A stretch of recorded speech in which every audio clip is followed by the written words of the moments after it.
இந்த கொடூரமான துப்பாக்கி சூட்டுக்கு காரணம் பாகிஸ்தானை சேர்ந்த தந்தையும் மகனும் என நியூ சவுத் வேல்ஸ் காவல்துறை உறுதிப்படுத்தி உள்ளது. நீங்கள் பாலஸ்தீனத்தை அங்கீகரிப்பதன் மூலமாக பாலஸ்தீனத்தின் பெயரால் முன்னெடுக்கப்படுகிற பயங்கரவாதத்தை அங்கீகரிக்கிறீர்கள். இந்த தவறை தயவு செய்து விடாதீர்கள் என்று இஸ்ரேல் பிரதமர் பெஞ்சமின் நெத்தன்யாகு மன்றாடினார். சீனாவுக்கு செக் வைப்பதற்கு இந்தியா தேவை, இந்தியாவுக்கு செக் வைக்க பாகிஸ்தான் தேவை. இதுதான் அமெரிக்காவுடைய இன்னொரு கணக்கு. அதையும் தாண்டி இந்தியா திமிரி எழும். ஏனென்றால் இது மோடியின் தலைமையின் கீழ் இருக்கிற India. Kolahalas TV YouTube channel, இது வாய்மையின் எக்காலம். வணக்கம் நண்பர்களே. ஆஸ்திரேலியாவின் சிட்னியில் யூதர்களுக்கு எதிராக நடந்த படுகொலைகள் மொத்த உலகத்தையும் உலுப்பி இருக்கிறது. ஆஸ்திரேலியாவின் சிட்னியில் உள்ள போண்டி கடற்கரையில் கடந்த ஞாயிற்றுக்கிழமை யூத விடுமுறை கொண்டாட்டத்தில் நடந்த துப்பாக்கிச் சூட்டில் 16 ஆஸ்திரேலிய யூதர்கள் உயிரிழந்தனர். இந்த கொடூரமான துப்பாக்கிச் சூட்டுக்கு காரணம் பாகிஸ்தானை சேர்ந்த தந்தையும் மகனும் என்று தகவல்கள் வெளியாகி உள்ளன. சிட்னியின் போண்டி கடற்கரையில் யூதர்களின் ஹனுக்கா எனும் மத பண்டிகை ஞாயிற்றுக்கிழமை மாலை கொண்டாடப்பட்டது. அப்போது திடீரென 2 பேர் கண்மூடித்தனமாக துப்பாக்கிச் சூடு நடத்தினர். அப்பாவி மக்கள் மீது நடத்தப்பட்ட அந்த திடீர் தாக்குதலில் 16 பேர் கொல்லப்பட்டனர். இதனை திட்டமிட்ட யூத எதிர்ப்பு தாக்குதல் என்று ஆஸ்திரேலிய அதிகாரிகள் தெரிவித்தனர். இந்த துப்பாக்கி சூட்டில் 2 ஈடுபட்டனர் என்றும் போலீசார் தெரிவித்தனர்.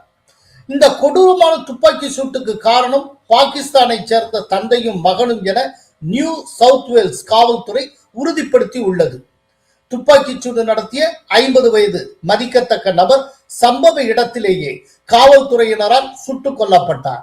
அப்போது துப்பாக்கியால் சுடப்பட்ட அவரது 24 வயது மகன் மருத்துவமனையில் உயிருக்கு ஆபத்தான நிலையில் அனுமதிக்கப்பட்டு காவல்துறை கண்காணிப்பில் தற்போது உள்ளார். அவர்கள் இருவரை தவிர வேறு எவரும் இந்த தாக்குதலில் ஈடுபடவில்லை என்பதை உறுதிப்படுத்தி இருக்கிற ஆஸ்திரேலிய காவல்துறை யூத சமூகத்தினரை இலக்காக கொண்டு நடத்தப்பட்ட துப்பாக்கிச் சூட்டை பயங்கரவாத தாக்குதல் என வகைப்படுத்தி உள்ளது. நியூ சவுத் வேல்ஸ் காவல்துறை ஆணையர் மால் லான்யன் செய்தியாளர்களிடம் பேசுகையில், ஒரே இரவில் விசாரணையில் நல்ல முன்னேற்றம் ஏற்பட்டுள்ளது. சம்பவ இடத்துக்கு அருகே 2 வெடிகுண்டுகளை காவல்துறை கண்டறிந்து அவற்றை செயலிழக்க செய்தது.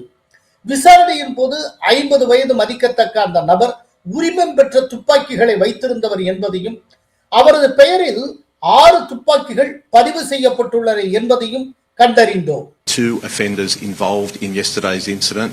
One is deceased. The second is in critical but stable condition in hospital at the moment. The offenders are a 50-year-old and 24-year-old male who are father and son. The 50-year-old is deceased. The 24-year-old is currently in hospital at the moment. The 50-year-old male is a licensed firearms holder. He has 6 firearms licensed to him. அந்த 6 துப்பாக்கிகளும் போண்டி கடற்கரையில் நடந்த தாக்குதலில் மாறி மாறி பயன்படுத்தப்பட்டுள்ளன. அந்த ஆயுதங்கள் எவ்வாறு பெறப்பட்டன, எவ்வாறு பயன்படுத்தப்பட்டன என்பது குறித்து காவல்துறை விரிவாக விசாரணை நடத்தி வருகிறது என்று கூறினார். We will continue to investigate this matter thoroughly. It's important for the community to have the reassurance that New South Wales Police, working with our Commonwealth partners, will not stop until we understand the reasons behind this senseless incident and take any available action that we need to do. போண்டி கடற்கரை தாக்குதலில் ஈடுபட்ட அந்த தந்தையின் பெயர் சஜீத் அக்ரம். அவரது 24 வயதான மகனின் பெயர் நவீத் அக்ரம். 2 பேரும் பாகிஸ்தானை சார்ந்தவர்கள், பாகிஸ்தான் வம்சாவளியினர். தாக்குதலுக்கான காரணம் குறித்து விசாரணை நடைபெற்று வருகிறது. போண்டி கடற்கரை துப்பாக்கி சூட்டை அடுத்து நாட்டின் தேசிய பாதுகாப்பு கவுன்சிலின் கூட்டத்தை அவசரமாக கூட்டிய பிரதமர் அல்பனீஸ் தாக்குதலை கண்டித்ததுடன் கட்டவிழ்த்து விடப்பட்ட இந்த தீமை புரிந்து கொள்ள முடியாதது என்று கூறியிருக்கிறார். 2023 அக்டோபரில் காசா மீது இஸ்ரேல் தாக்குதல் நடத்த தொடங்கியதிலிருந்து ஆஸ்திரேலியாவில் உள்ள யூத ஆலயங்கள், கட்டடங்கள் மற்றும் கார்கள் மீது தொடர்ச்சியான யூத எதிர்ப்பு தாக்குதல்கள் நடந்த வண்ணம் இருக்கின்றன. இஸ்ரேல் பிரதமர் பெஞ்சமின் நெதன்யாகு இந்த சம்பவத்தை கண்டித்திருக்கிறாரே.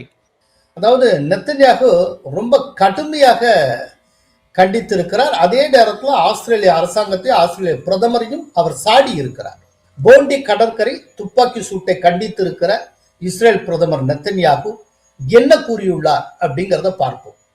ஆஸ்திரேலிய அரசாங்கத்தின் கொள்கைகள் யூத எதிர்ப்புவாதத்தை ஊக்குவிப்பதாக ஆகஸ்ட் மாதமே அந்நாட்டின் பிரதமர் ஆண்டனி அல்பனீஸுக்கு நான் எழுதிய கடிதத்தில் குறிப்பிட்டிருந்தேன்.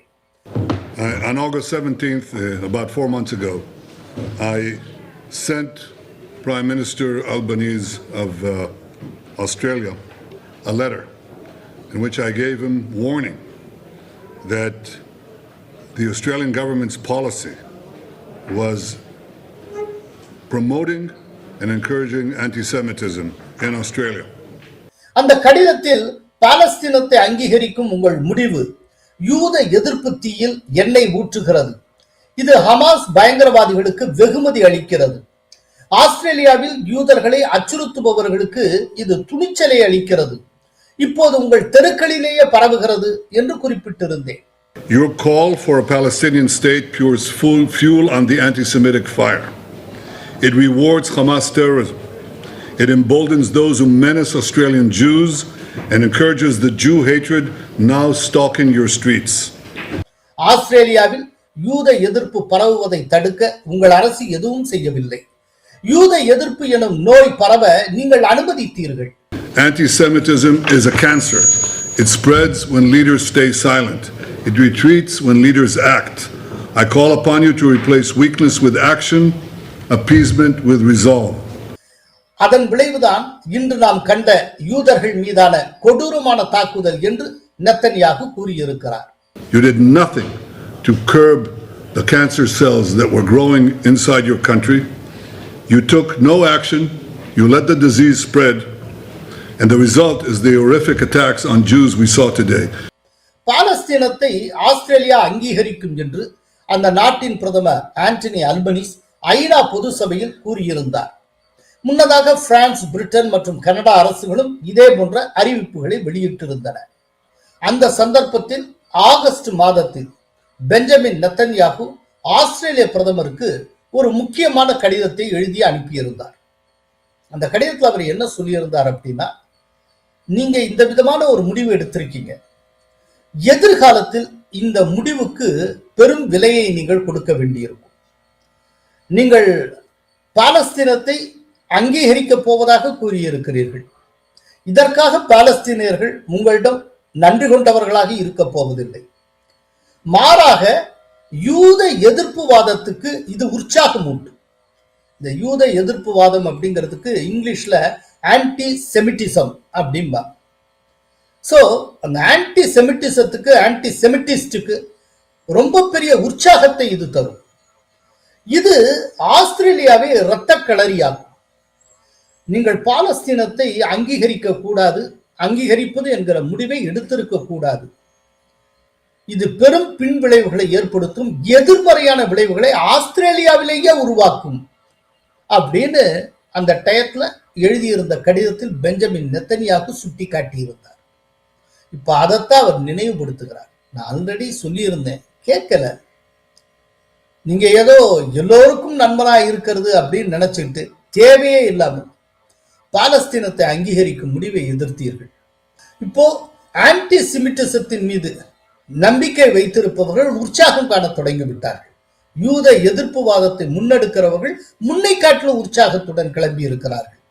இன்னைக்கு கண்ணுக்கு முன்னால உங்க சிட்னி கடற்கரையில யாரோ 2 பேர் பாகிஸ்தான் வம்சாவளியை சார்ந்தவர்கள் கண்மூடித்தனமா துப்பாக்கி சூடு நடத்துறாங்க, 16 ஆஸ்திரேலிய குடிமக்கள் இறந்திருக்கிறார்கள் அப்படின்னு அவர் சொல்லியிருக்கிறார். அவர்கள் ஆஸ்திரேலிய குடிமக்கள், ஆனால் யூதர்கள். ஆஸ்திரேலியாவில் செட்டிலான யூதர்கள். இதுல ஆஸ்திரேலியாவை பொறுத்தளவுல இவ்வளவு அக்கறையோட நெத்தன்யாகு சொல்லி இருப்பதற்கு சில முக்கியமான காரணங்கள் உண்டு. அதாவது ஹிட்லருடைய கொடூரமான ஹோலோகாஸ்ட்ல இருந்து தப்பித்து இன்றைக்கு உயிர் பிழைத்திருக்கும் யூதர்கள்ல பெரும்பாலானவர்கள் இஸ்ரேல்ல இருக்காங்க. இஸ்ரேலுக்கு அடுத்தபடி அதிக யூதர்கள் இருக்கும் நாடு ஆஸ்திரேலியா.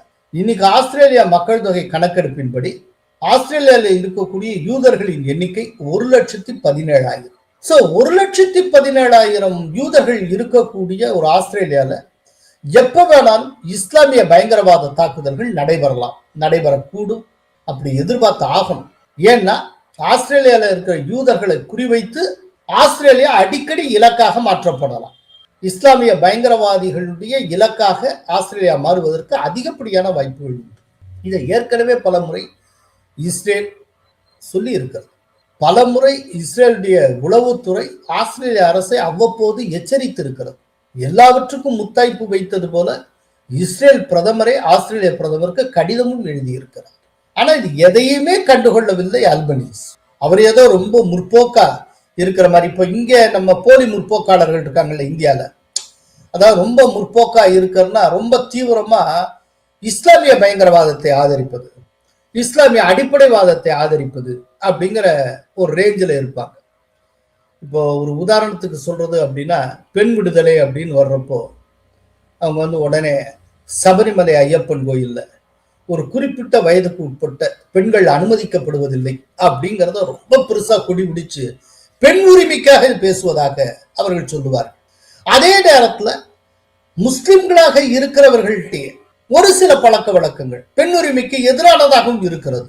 ஆனால் அதற்கு எதிராக அவர்கள் பேசினதே கிடையாது. அவங்க பேச மாட்டாங்க. முற்போக்கு அப்படிங்கிறதும் சரி, மதசார்பின்மை அப்படிங்கிறதும் சரி, ஏதோ ஒரு விதத்துல ஹிந்து சமய எதிர்ப்பைய மையமாக கொண்டிருக்கும். இந்த போக்கு உலகம் முழுக்க ஒவ்வொரு நாட்டுக்கு நாடு வித்தியாசமான முறையில் பின்பற்றப்படுகிறது. இப்போ ஆஸ்திரேலியால முற்போக்கு அப்படின்னா அது பாலஸ்தீனத்தை அங்கீகரிப்பது. எல்லோரும் அப்படி ஆற தழுவிக்கிறாராம் ஆண்டனி அல்பனீஸ். இப்ப என்னாச்சு? நீங்கள் தழுவுவதற்கு தயாராக இருக்கிறீர்கள், அவர்கள் தழுவுவதற்கு தயாராக இருக்கிறார்களா? இதைத்தான் இஸ்ரேலுடைய பிரதமர் சுட்டி காட்டுகிறார். ரொம்ப தப்பான முடிவு எடுத்துட்டீங்க, இதனால தேவையில்லாத உற்சாகத்தை தேவையில்லாத எலிமெண்ட்ஸுக்கு வழங்கிட்டு இருக்கீங்க அப்படின்னு சொல்லி அவர் சொன்னார். இன்னொன்னு, இந்த பாலஸ்தீனத்தை அங்கீகரிக்கிறது அப்படிங்கிற முடிவை பிரிட்டன் எடுத்தது, பிரான்ஸ் எடுத்தது, கனடா எடுத்தது. அப்போ நெத்தன்யாகு சொன்னார், நீங்க என்ன காரியம் பண்ணிட்டு இருக்கீங்க, இதன் மூலமா ஹமாஸுக்கு ஒரு பெரிய உற்சாகம் கிடைக்கும். நேற்றைக்கு வரைக்கும் நீங்க அங்கீகரிக்கல. ஹமாஸ் இஸ்ரேல் மீது கொடூரமான தாக்குதலை திடீரென்று முன்பு நடத்தியது. நாட்டுல அவங்க பாராசூட்ல இறங்கினாங்க. கண்ணுக்கு முன்னால பாலியல் வன்புணர்வு செய்தார்கள். குழந்தைகளுக்கு முன்னால அவங்களுடைய தாயார வன்புணர்வு செய்தார்கள். என்னென்ன அயோக்கியத்தனம் எல்லாம் பண்ணியிருக்காங்க. அதுக்கப்புறம் தானே நாங்க தாக்க ஆரம்பிச்சோம். இவ்வளவு நடந்ததுக்கு அப்புறம் இந்த விதமா நீங்க பாலஸ்தீனத்தை அங்கீகரிப்பதுன்னு முடிவெடுத்தீங்கன்னா அது ஹமாஸுடைய செயல்பாட்டை அங்கீகரிப்பதாக மாறிவிடும். இப்போ அவர்கள் நடத்திய இந்த பயங்கரவாத தாக்குதல் எல்லாமே சரி, நியாயம் என்று சொன்னதாக மாறிவிடும். நீங்கள் பாலஸ்தீனத்தை அங்கீகரிப்பதன் மூலமாக பாலஸ்தீனத்தின் பெயரால் முன்னெடுக்கப்படுகிற பயங்கரவாதத்தை அங்கீகரிக்கிறீர்கள். இந்த தவறை தயவு செய்து விடாதீர்கள் என்று இஸ்ரேல் பிரதமர் பெஞ்சமின் நெத்தன்யாகு மன்றாடினார். ஆனா அவங்க கேட்கல. எல்லா நாடுகள்லயும் ஒரு போலி முற்போக்குவாதம்ங்கிறத ஆட்டி படைச்சுட்டு, அந்த போலி முற்போக்குவாதத்துல ஏகப்பட்ட தவறுகளை ஐரோப்பிய நாடுகள் செய்து கொண்டு இருக்கின்றன. ஆஸ்திரேலியாவும் அண்மையில் செய்தது. அதற்கான விலையை இப்போது அறுவடை செய்திருக்கிறார். இதுதான் ரொம்ப முக்கியமான காரணம். இப்ப ஜெர்மன்ல ஒரு பெரிய காரியம் பண்ணாங்க, மனிதாபிமானம். இந்த அடிப்படையில் சிரியால இருந்து வரக்கூடிய அத்தனை அகதிகளையும் சும்மா உள்ள விட்டாங்க சரமாரியா. ஏன்னா அவங்களுக்கு வேலைக்கு ஆள் தேவைப்பட்டு, ஸோ சீப்பான லேபர் கிடைச்சிட்டாங்க. மனிதாபிமான அடிப்படையில தஞ்சம் கொடுத்ததா ஆயிரும், ஒரு பிரச்சனையும் இல்லை. எல்லாத்தையும் வர்றவங்கலாம் அவுத்து விடு, அத்தனை பேரை அலோவ் பண்ணாங்க. கடைசிதான் என்னாச்சு, சிறிய அகதிகள் அந்த ஃபர்ஸ்ட் இயரே அன்னைக்கே பிரச்சனை புத்தாண்டு கொண்டாட்டத்தை அன்னைக்கு சிரியால இருந்து வந்த அகதிகளுக்கும் அங்க இருக்கிற நேட்டிவ் ஜெர்மன் சிட்டிசன்ஸ் இடையில பெரிய மோதல். இன்னைக்கு சிரியால இருந்து வந்த அகதிகள் பல்கி பெருகி கொண்டு இருக்கிறார்கள். போற போக்குல அடுத்த 30 வருஷத்துல அவங்களுடைய மக்கள் தொகை பிரம்மாண்டமாகி விடும் போல இருக்கு. அப்போ ஜெர்மன் ஜனநாயகத்துல அவங்க தீர்மானிக்கிற சக்தியாக மாறி விடுவார்கள். இப்பவே ஜெர்மன்ல இருக்கக்கூடிய பிரதான வீதிகள்ல தங்களுடைய முக்கியமான நாட்களின் போது தெருவை அடைத்துக் கொண்டு அவர்கள் தொழுகை நடத்தி கொண்டு இருக்கிறார்கள். இதெல்லாம் ஜெர்மன் இதுக்கு முன்னால பார்த்ததே கிடையாது. சோ ஒரு காலத்துல யூத எதிர்ப்புவாதம் எப்படி ஜெர்மனை ஆட்டி படைத்ததோ ஹிட்லர் காலத்துல, அதே போல இன்னைக்கு இஸ்லாமிய எதிர்ப்புவாதம் ஜெர்மனியை ஆட்டி படைத்துக் கொண்டிருக்கிறது. இப்ப அங்க இருக்கிற அரசியல்வாதிகள் எப்படி இங்க இருக்கிற எதிர்கட்சியினர் ஹிந்து சமயத்துக்கும் இந்துக்களுக்கும் எதிராக இருக்கிறார்களோ, அது போல அங்க இருக்கிற அரசியல்வாதிகள் அங்க இருக்கிற சோகால்டு நேட்டிவ் ஜெர்மானியர்களுடைய உணர்வுக்கு எதிராக இருக்கிறார். அதை முற்போக்கு அப்படிங்கிற பேர்லையும் மற்ற பெயர்களையும் நியாயப்படுத்தி கொண்டு இருக்கிறார்கள். அதற்கான விலையை ஜெர்மனி கொடுத்து கொண்டு இருக்கிறது. இன்னைக்கு ஜெர்மனியுடைய மொத்த பொலிட்டிக்கல் லேண்ட்ஸ்கேப்பே வேற விதமாயிட்டு இருக்கு. இந்த அடிப்படையில தான் சுட்டி காட்டி நெத்தன்யாகு தெளிவாக எச்சரித்திருந்தார். அல்பனீஸ் கேட்கிற நிலையில் இல்லை. இன்னைக்கு பெரிய விலை கொடுத்து கொண்டிருக்கிறார். அவங்களுக்கு கிடைக்கிற பாடம், அதன் மூலமாக கிடைக்கிற விலைகள், இதன் அடிப்படையில ஏதாவது பாடம் கற்றுக்கொண்டு எதிர்காலத்தில் திருந்தினால் அந்தந்த நாடுகளுக்கு நல்லது. தாக்குதல் நடத்தியவர்கள் பாகிஸ்தானியர்கள் என அடையாளம் காணப்பட்டிருக்கிறதே, பாகிஸ்தான் மீது அமெரிக்கா நடவடிக்கை எடுக்குமா? ஒரு நடவடிக்கை எடுக்காது.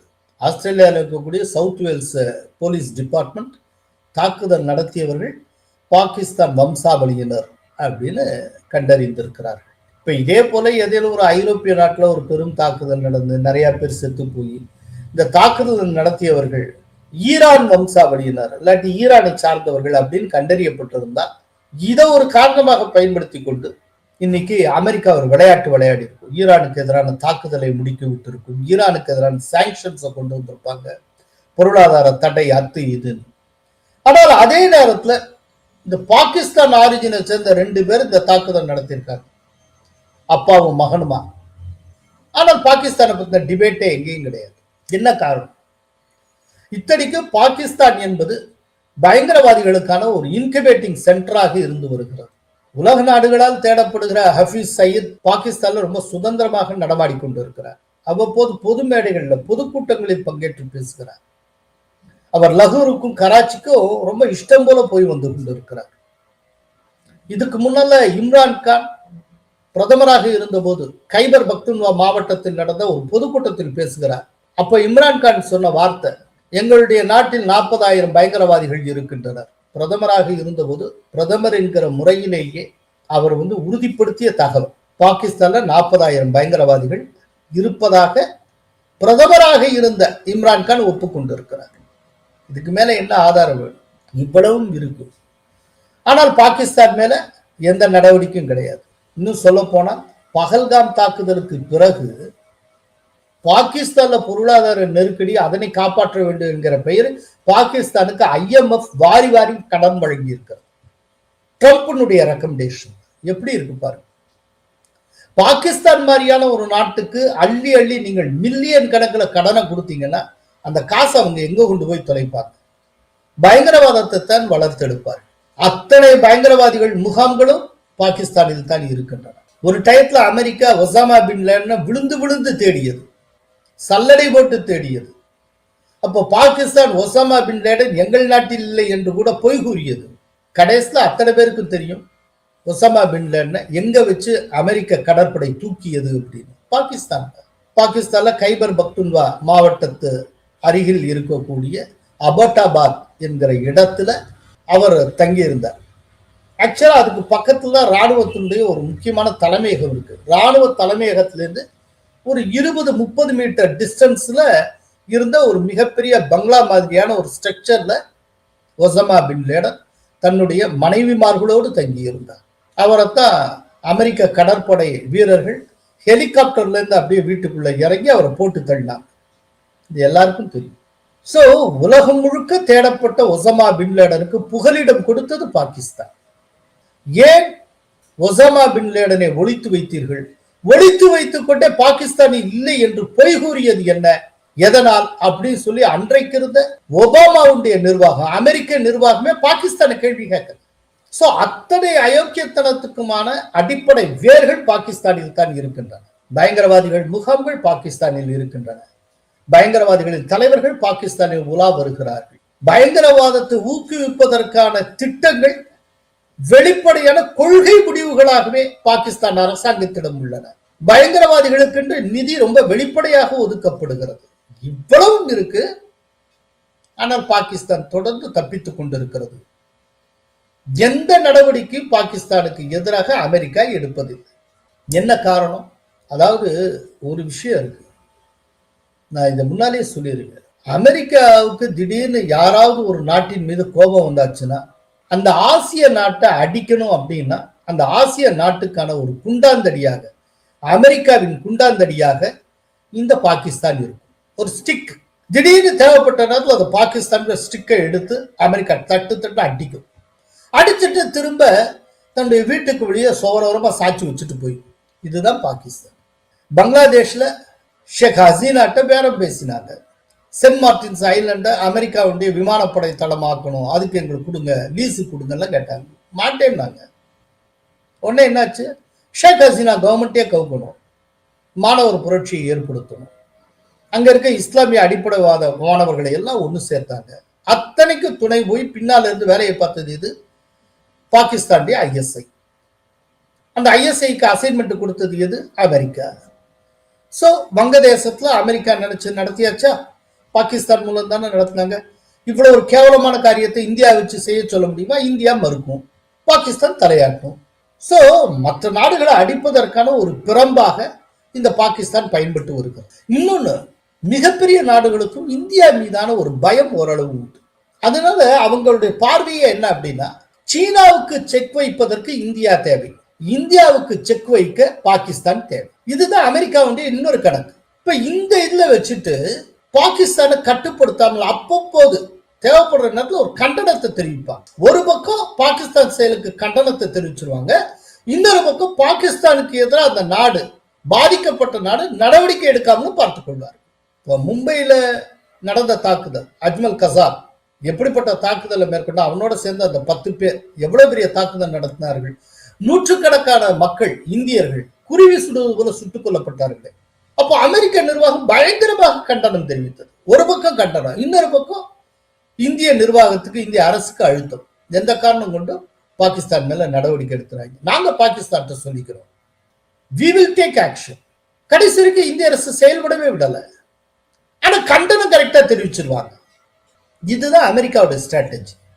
இந்த அமெரிக்காவுடைய இந்த ஸ்ட்ராட்டஜியை மதிக்காமல் நீ கண்டனம் தெரிவிக்கிறதோட அவன் மேல தாக்குதல் நடத்தணும், நீ நடவடிக்கை எடுக்கணும்னா பாதிக்கப்பட்ட நாடு நான் நடவடிக்கை எடுப்பேன் அப்படின்னு சொன்னவர் மோடி.